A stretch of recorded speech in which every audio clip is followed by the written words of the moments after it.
Analista de Plan B, medio de comunicación electrónico, licenciado Juan Cubi. Él es también miembro de la Comisión Ciudadana Anticorrupción. Licenciado Cubi, muy buenos días. ¿Cómo mira usted este proceso de diálogo? Aunque el principal actor, por las circunstancias que se dieron durante el paro nacional, fue la CONAIE, está de acuerdo con versiones de algunos de los actores directos, como Pablo Dávalos, no se ha reunido. Él señala que en realidad no se ha iniciado el diálogo, que se intentó hacerlo hace pocos días, pero que el gobierno envió a funcionarios de segundo y de tercer nivel, y hoy se discuten planes, programas, propuestas por cuerda separada. ¿Cómo mira usted la evolución de este delicado tema para el país? Buenos días, Gustavo. Gracias por el espacio. Yo creo que hay una reflexión de fondo que hay que hacer, que es inevitable. Creo que el país sigue atrapado entre lo que es la normativa jurídica y la realidad política. Se supone que somos un Estado plurinacional. Y sin embargo, en la práctica, esa definición del Estado no ha sido puesta en práctica. Y eso es lo que ha provocado que reiteradamente, desde hace 2 décadas, el movimiento indígena tenga que estar movilizándose y levantándose para demandar del Estado nacional una serie de políticas para compensar esa marginalidad histórica a la que ha estado sometida. Entonces, lamentablemente... ¿Qué significaría en la práctica el reconocimiento de la plurinacionalidad? Bueno, hay, entre otras cosas, eso es muy complejo, no vamos a agotar aquí, pero entre otras cosas es cómo se definen políticas claras para los sectores campesinos e indígenas. Le pongo un ejemplo. El tema de la minería y la explotación petrolera. Es decir, el Estado siempre insiste en la ampliación de la frontera minera o petrolera por encima de las propias demandas, exigencias o necesidades de esos territorios indígenas que tienen una forma de vida distinta. ¿Cuál es el argumento? Que el Estado nacional requiere de ingresos, pero eso no lo puede hacer usted ni en contra ni por encima de los derechos de estos pueblos que han definido en la Constitución una serie de principios para respetar sus modos de vida, sus formas de producción, sus formas de relacionarse, digamos, en la economía y en la vida social. Entonces, claro, eso llega un momento en que usted tensa tanto la cuerda que se rompe, y cada vez las expresiones de cuestionamiento a estas lógicas políticas van a ser mucho más de, ¿cómo decirle?, fuertes, mucho más contundentes. Pero ¿qué sucedió? Usted fue también actor en la Asamblea Nacional Constituyente de Montecristi. Allí se habló mucho de la participación ciudadana, se instituyó en la Constitución la consulta previa en proyectos que tienen que ver con la riqueza nacional, pero también se hicieron excepciones para los sectores estratégicos del Estado, que luego fueron sustentados de manera más drástica durante el gobierno de Rafael Correa. ¿No están los orígenes en Montecristi? A ver, el problema es mucho más complejo, Gustavo. En Montecristi lo que se quiso fue reglamentar esa serie de demandas históricas, entre otras de los pueblos indígenas, que es lo que nos convoca a hablar este momento. El problema es que los gobiernos suelen enancarse en estas demandas sociales para ganar elecciones, pero el momento en que están en el poder empiezan a ejecutar políticas de acuerdo con otros intereses. Un ejemplo concreto, fíjese, durante 10 años del Correato, que llegó al poder de alguna manera enancado en las luchas indígenas, el momento en que empiezan ya a definir las políticas estratégicas, no de los sectores estratégicos, sino las políticas de largo plazo, empiezan a acordar con los sectores empresariales que toda la vida han marcado de alguna manera los modelos económicos de este país. Por eso es que la CONAIE, no sé si usted se acuerda, a poco de iniciada la asamblea ya empezó a distanciarse del gobierno. Y lo propio sucedió con Palacio, con Lucio Gutiérrez, que fueron mandatarios que llegaron al poder con el apoyo de los indígenas, y también Lenín Moreno mandó un mensaje, digamos, de reconciliación, y resulta que pasa un tiempo y eso no logra cuajar en términos de un acuerdo duradero. ¿Por qué razón? Pues no es secreto. Usted ha visto el gabinete del actual presidente, está prácticamente colonizado por los sectores empresariales que tienen una visión totalmente ajena al interés colectivo, hay que señalarlo frontalmente. Y este momento en la crisis no son ni siquiera capaces de ceder en algunas propuestas que está haciendo el propio gobierno. Fíjese, cuando está planteando esto de incrementar los impuestos a las empresas que facturen más de $1 millón, saltan. pese a que han logrado una serie de ingresos durante 10 años extraordinarios, pese a que siguen generando ingresos, no son capaces de entender que hay una crisis profunda en la economía y que eso implica que se hagan concesiones, sobre todo de los sectores que están en mejores condiciones de hacerla. ¿Cuál es la alternativa del gobierno? Pues pasarle la factura a los sectores pobres. ¿Qué hacer? ¿Cómo enfocar este tema? Usted habla de la plurinacionalidad, pero entendemos que Ecuador es un Estado de Derecho que necesita constitución, necesita leyes, necesita ordenamiento.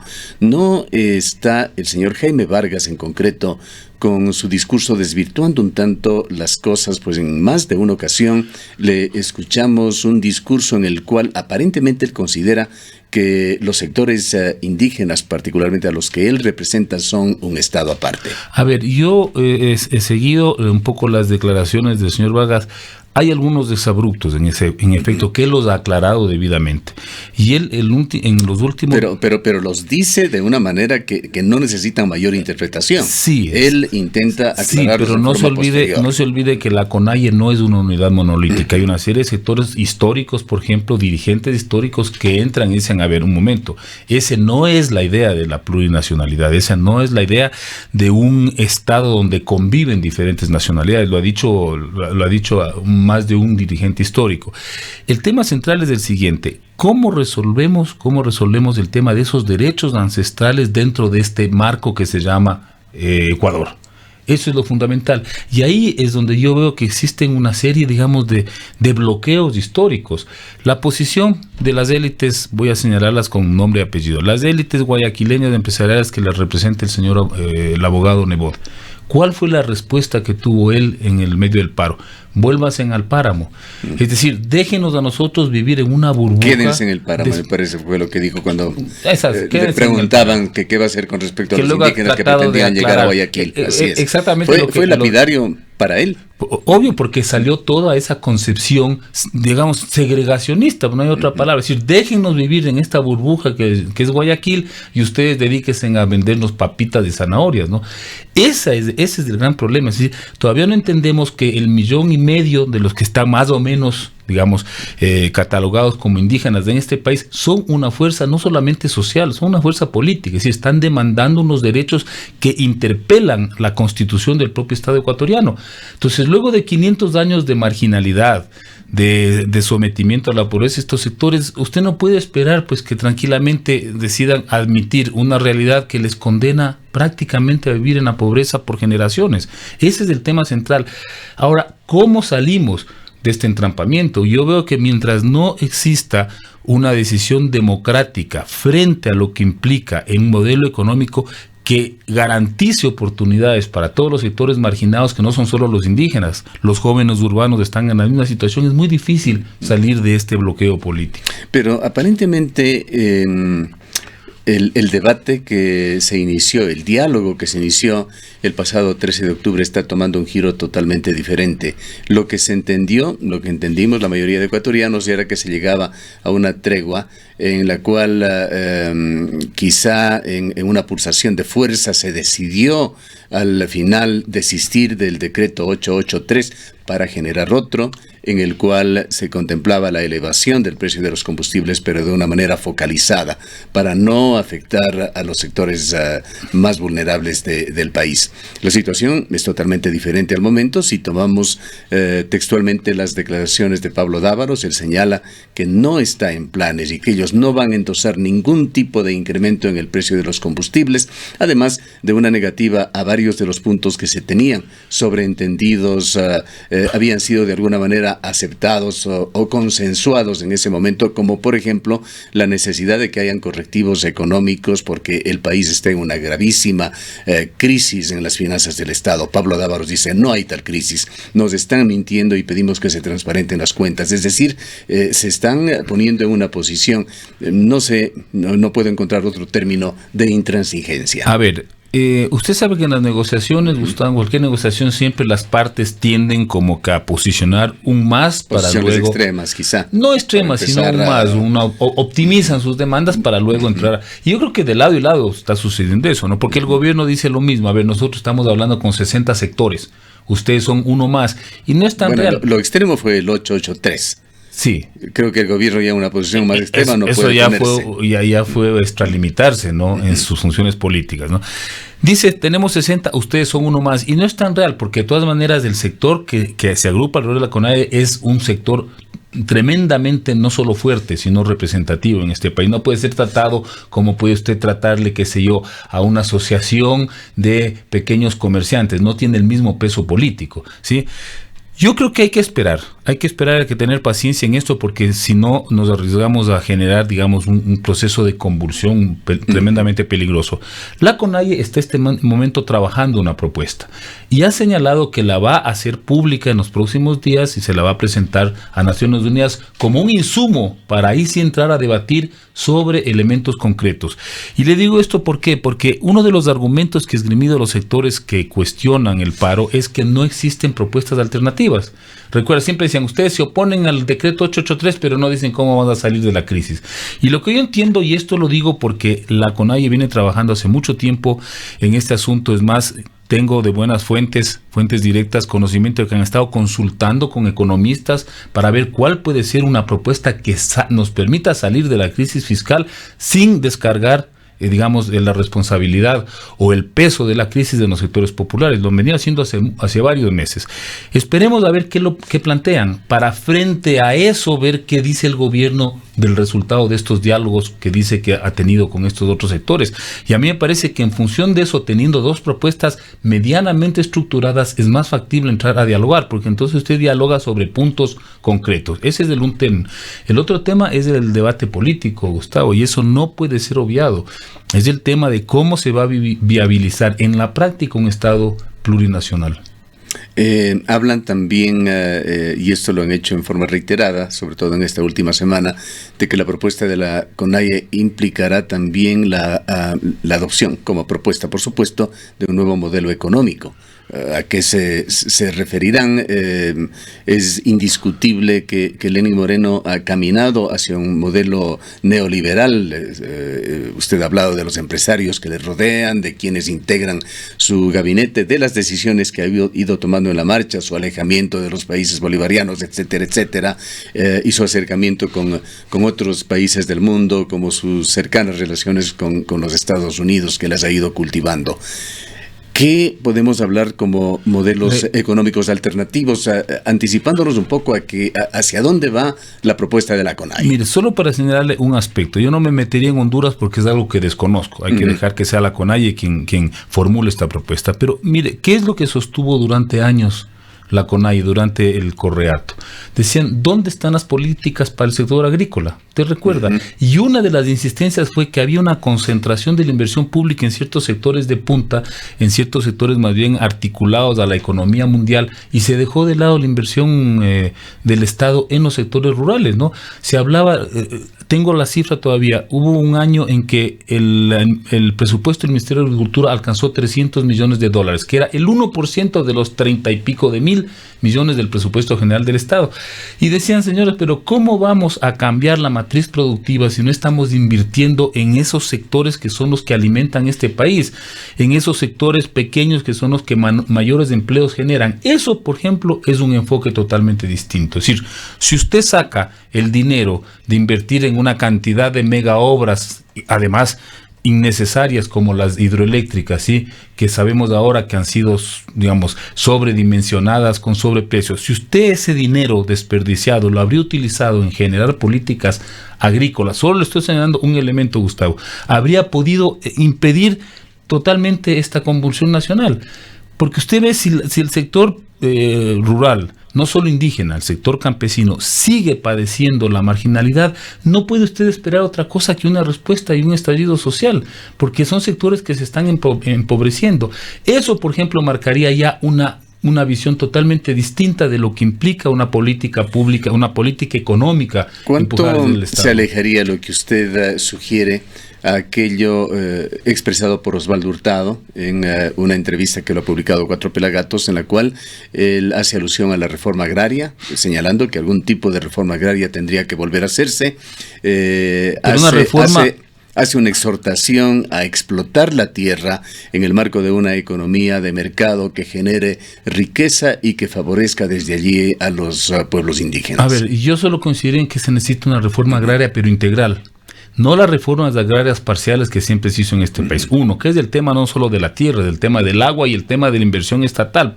Porque usted no saca nada dándole tierra a un campesino que no va a tener ni agua ni recursos para invertir. Ni el know-how. Pero yo no lo haría orientado hacia una economía de mercado, sino a una economía familiar comunitaria. Es decir, esa es la base de una economía que puede generar estabilidad económica en las familias, puede generar consumo para mejorar sus condiciones de vida y también puede generar excedentes para el mercado. Pero eso implica que usted tenga una política en la cual potencia esa capacidad productiva de estas pequeñas unidades y les genera oportunidades en el mercado, es decir, que puedan proveer al mercado interno. Fíjese un ejemplo muy simple. Recuerda el desayuno escolar, ¿sí? Se planteó que fueran las propias comunidades con el recurso, digamos, estatal, las que aseguraran la alimentación de sus propios niños con sus propios productos. Resulta que en el gobierno anterior lo que se hizo fue hacer convenios con estas grandes empresas transnacionales para darles leche empaquetada, para darles granola, es decir, productos que no solamente son incompatibles con sus lógicas alimentarias, sino que benefician a sectores empresariales que concentran más digamos, los ingresos de este servicio, el desayuno escolar. Así usted puede encontrar una serie de elementos, de puntos que son fundamentales para mejorar la economía de estas familias campesinas pobres. En Latinoamérica hay varios países que se encuentran también exigiendo procesos de transición, cambios en sus esquemas. El caso de Chile es un caso de estudio, lo que está sucediendo allí. Chile, un país que ha tenido un progreso económico notable desde la época de Pinochet, pero que aparentemente tuvo una situación de sentimientos represados de su población que recién está explotando. Importante conocer su análisis, licenciado Cubí. Mire, Gustavo, usted recuerda antes de la dictadura de Pinochet, usted recuerda la imagen que tenemos siempre de Chile y de ciertos sectores de los servicios estatales chilenos, ¿no? Antes de Pinochet. Antes de Pinochet. ¿Época de Allende? Desde antes, ¿no? Fue un estado que en medio, sí, fue un estado que en medio de las dificultades siempre garantizó y tuvo una serie de servicios que eran un modelo en América Latina. La seguridad social chilena, la educación pública chilena, los servicios de salud. Viene el proceso de Pinochet, que fue un proceso neoliberal, y claro, deriva en una tendencia cada vez a privatizar más estos servicios. Claro, eso se ha ido acentuando con cada gobierno, ¿no? Y con Piñera, obviamente, en su segundo mandato, ha tendido a acentuarse, ¿no? Y hoy tenemos una crisis gravísima de la educación pública. Es costosísima la educación. Y le cuento eso porque yo tengo una sobrina que es chilena y vive en Santiago, tremendamente costosa. Servicios de salud se vuelven cada vez más exclusivos y más excluyentes porque hay gente que no puede acceder. Y el tema de la seguridad social, las AFPs. Entonces, claro, en este modelo que supuestamente era exitoso desde una perspectiva de privatización, llega un momento en que revienta, en que explota, porque la gente se siente que con lo que gana, que con sus ingresos no tiene capacidad de cubrir esas necesidades. Ayúdanos a entender algo, licenciado Cubí. Usted que tiene una visión muy clara de la izquierda. ¿Por qué en Brasil, con el gobierno de Lula, uno de los hechos que más se destacó y más prestigio dio al gobierno de Lula fue el de haber sacado, me parece que fue una cifra de 30 millones, se señalaba por parte del gobierno de brasileños de la pobreza? Chile es el país que mejores índices en este sentido presenta. Hay una clase media muy fuerte, mayoritaria en Chile, y se dice que es el país más cercano incluso a condiciones ya no del tercer mundo.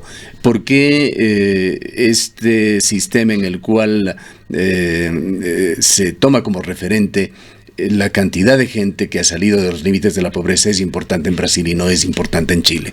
Bueno, el tema de Chile es que no es un problema, Gustavo, de los últimos gobiernos. Chile históricamente tuvo una situación económica muy distinta al resto de América Latina. No como Brasil. Brasil era un país donde la exclusión social era histórica y era una vergüenza mundial. En Brasil eran millones de pobres y marginados. Lo que hace Lula es de alguna manera logra integrar al mercado, a la economía, al consumo, a estos sectores, estos 20 o 30 millones. ¿Sí? Chile no. Por eso le digo, siempre refirámonos a la parte previa a Pinochet. Chile fue siempre un ejemplo en América Latina de estabilidad política, de funcionamiento de las instituciones democráticas y de cierta, ¿cómo podríamos llamarlo? De una, no una igualdad, pero de unos índices de desigualdad menores al del resto de América. Chile ha tenido también un crecimiento consecuente y sostenido del Producto Interno Bruto, que es la teoría que pregona Osvaldo Hurtado, en el sentido de que si un país crece permanentemente va a traer en consecuencia beneficio para sus ciudadanos. El problema de Chile es que la desigualdad en términos de ingreso y de riqueza se ha acentuado. Ese es el gran problema. Entonces usted puede tener una clase media que ha tenido una serie, digamos, de garantías, pero cuando usted ve frente a esos grupos empresariales que se enriquecen desmedidamente y eso se hace afectando ciertos derechos, la gente va a levantarse, porque la gente ve una injusticia. Si a usted le empiezan a privatizar la educación, por ejemplo, por más clase media, por más que tenga ciertos ingresos, ya no le alcanza el bolsillo. Es lo que está pasando en Chile. La gente deja de estudiar porque no puede pagar. ¿Qué cree el licenciado Cubi va a desembocar esta crisis de Chile para después ponerle la misma pregunta con respecto a Ecuador? A ver, yo creo que en Chile van a tener que darle una salida de carácter política, porque si usted pone 1 millón de gentes, que fue lo que estuvo ayer en las calles de Santiago, no puede cerrar los ojos. Solamente en Santiago. 1 millón de personas. Dicen, le he escuchado, mi sobrino me manda los mensajitos, me dice que es la mayor manifestación cívica en historia de Chile, 1 millón de gente. No puede cerrar los ojos frente a eso. Y no puede decir, bueno, esperemos las elecciones y gánenme en las urnas. Tiene que responder. La clase política y el sistema tiene que dar una respuesta a eso. Están pidiendo una constituyente, es decir, salir de la vieja constitución heredada de la dictadura de Pinochet y plantearse una constitución mucho más democrática. Yo entiendo que si usted va a una constituyente en Chile tendrá que plantear una serie de reivindicaciones, por ejemplo, en términos de salud, en términos de seguridad social, en términos de educación, que ha sido además, la educación ha sido una de las piedras de toque de las manifestaciones. ¿Qué va a pasar en el Ecuador? Bueno, tiene que haber también una respuesta desde la clase política frente a lo que sucedió en octubre. No pueden seguir cerrando los ojos. Yo veo, oiga, una especie como una tosudez, casi ya una obcecación de ciertos sectores empresariales que siguen con esta idea de que más o menos a los indígenas hay que darles unas puchuelas para que se tranquilicen y más bien hay que apuntalar este sector empresarial que supuestamente genera riqueza, paga impuestos y genera empleo. Cuando eso no es real, Gustavo, yo he dicho aquí el día de ayer en esta misma emisora, ¿cuál es la deuda que tienen los grandes grupos económicos en este país? Es astronómica, Gustavo, la deuda, entre la remisión de impuestos, entre las deudas pendientes y entre la elusión tributaria, estamos hablando de entre 8 y 10 mil millones de dólares, que es un dinero suficiente. ¿Que no cumple el empresariado con el Estado? Obviamente, no cumple con la sociedad, Gustavo, no solo con el Estado, con la sociedad, porque es una responsabilidad social. El Colegio de Economistas de Pichincha tiene un estudio. Entre el 2012 y creo que es del 2010 y 2016, 4.500 millones de elusión tributaria, Las deudas que tienen con el Estado, con la Seguridad Social, de los 25 principales grupos económicos está sobre los 2.500 millones de dólares. ¿Y son deudas de qué? Pese a que tienen ingresos, no cumplen con su obligación con la sociedad y con el Estado. Ahí habría el dinero, Gustavo, para solventar la crisis fiscal. No digo que eso vaya a solucionar el problema estructural del país, pero al menos podríamos salir del bache en el que nos dejó la irresponsabilidad de Correa y plantearnos una salida a futuro. Tercer elemento, hay este momento una iniciativa desde los sectores sociales que le están planteando al gobierno, vamos a discutir una propuesta, esperemos a ver qué pasa. Los empresarios se quejan mucho de que no tienen una situación competitiva, se comparan con los países vecinos, con Colombia, con Perú, en donde las condiciones son mucho más amplias y de hecho muchas empresas cuencanas han migrado hacia el país del sur. Sí, pero vaya a ver cómo están Colombia y Perú en términos internos. O sea, es que eso es otro problema. Nadie dice que esa ventaja para los empresarios ecuatorianos es a costa también de una desigualdad terrible en Perú o en Colombia. El tema es el siguiente. Bueno, en Perú no sé si ha estado usted últimamente. Perú es gravísimo. Bueno, uno llega a Lima, no llega al Perú profundo, claro, pero se le ve como un país con un nivel realmente impresionante de progreso. Pero ve el tema de salud, que es el tema que me compete. A mí es terrible. Toda la exclusión en lo que es el acceso a la salud en Perú es gravísimo porque han privatizado la salud y la seguridad social. Y usted va a ver las movilizaciones que hay en Perú en demanda de este derecho fundamental son permanentes en todas las provincias del Perú. Vuelvo al tema anterior, Gustavo. Usted revise la revista Vistazo. Yo todos los años reviso ese ranking de las grandes empresas de este país. 500. ¿Usted confía en la revista Vistazo con Ecoavisa, que es parte del mismo grupo tan cuestionado en el Ecuador en estas manifestaciones? Yo me baso en eso porque no tengo otra fuente de información. La revista Vistazo hace el ranking y resulta que los 25 grupos casi son los mismos desde hace años, son los mismos. Pero todos los años reportan ingresos enormes. Y hay un porcentaje de incremento de las utilidades. Entonces digo, no puede ser posible. Pero ¿no sería más grave que esos grupos estén desapareciendo paulatinamente, vayan quebrando, den síntomas de una economía enferma? Pero ¿por qué van a quebrar si lo que tienen que hacer es cumplir con sus obligaciones? Yo no estoy diciendo que vayan y les expropien las fábricas, que paguen o que deben. Si no me equivoco, 15,000 millones de dólares que los ecuatorianos pagamos en impuestos. No son exclusivamente los grupos empresariales, pero sí está en esta masa de impuestos como uno de los componentes más importantes lo que pagan estos grupos.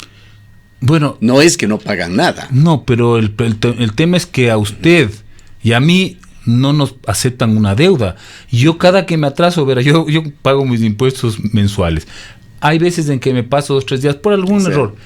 Enseguida me notifica automáticamente. El sistema está hecho para que exista lenidad, tolerancia. Tolerancia, sí. Para estos grupos económicos.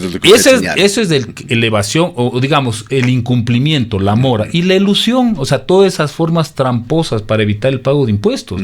Yo pago mis impuestos al día, me paso un mes, me cobran aunque sea 80 centavos por no haber declarado a tiempo esas cosas. Y sin embargo hay grupos que dicen 1.200 millones de mora patronal con el IES. Y usted espera que el IES pueda recuperarse de la crisis. Es difícil hacerlo así, Gustavo. Bien, quizá porque hemos tocado demasiadas aristas, licenciado Cubi, para dejar en concreto 3 o 4 cosas como mira el futuro cercano de Ecuador, una vez que se pongan las cartas sobre la mesa y se sienten realmente a la mesa nuevamente para este diálogo nacional que esperemos suceda la próxima semana. Yo lo único que espero es que si el gobierno, si el presidente Lenin quiere tener un poco de oxígeno para más o menos resistir los 19 meses que tiene todavía de gobierno, va a tener que tomar una postura mucho más firme respecto a ciertos sectores que le están presionando por salidas autoritarias y violentas. Yo creo que ese discurso de que hay que casi que hay que arrinconar a los revoltosos, a los vándalos, a los indígenas sublevados y eliminar toda posibilidad de demandar sus derechos es un discurso tremendamente peligroso porque no solamente es autoritario, es contrario a un sentido democrático fundamental de una sociedad. Y eso es fundamental. Y una pregunta final, licenciado Cubi, el tema económico. ¿Coincide usted con el economista Dávalos en el sentido de que no hay un problema económico, que es una ficción lo que está presentando el gobierno, o realmente hay ese problema económico? Hay una deuda que bordea los 60,000 millones de dólares, un déficit fiscal para este año de 4,500 millones que volverá a repetirse posiblemente en mayor dimensión para el próximo y que requiere de medidas económicas urgentes. Gustavo, le voy a decir lo que dije durante los 10 años de Correato. Sí. Mientras no se transparente la información económica de un país, es muy difícil entrar a un debate sobre temas económicos. Entonces, en la primera parte estoy de acuerdo con Dávalos, que el gobierno oculta información y no dice la verdad. Estoy de acuerdo con Dávalos, estoy de acuerdo con todo lo que hemos planteado desde hace muchos años. ¿Se acuerda cómo se manejó la deuda externa durante el gobierno de Correa, no? Siempre hubo oscuridad, siempre se maquillaron los datos, se tergiversaron fórmulas para calcular a cada momento. Eso no es porque resulta que el momento en que se tiene que asumir desde la realidad la economía de un país. Usted ahora sí se entera de que esa información ha sido ficticia, y creo que el gobierno actual tampoco está siendo claro respecto de cuál es la situación económica del país, a tal extremo que cuando se pidió que se hiciera pública todos los contenidos, los detalles del acuerdo con el Fondo Monetario Internacional, de lo que yo sé hasta ahora no se ha hecho. Digamos, no se ha entregado a la sociedad esa información. Creo que eso es lo primero que tenemos que tener para saber exactamente hasta dónde va, porque no sé si usted ha escuchado, hay dos versiones.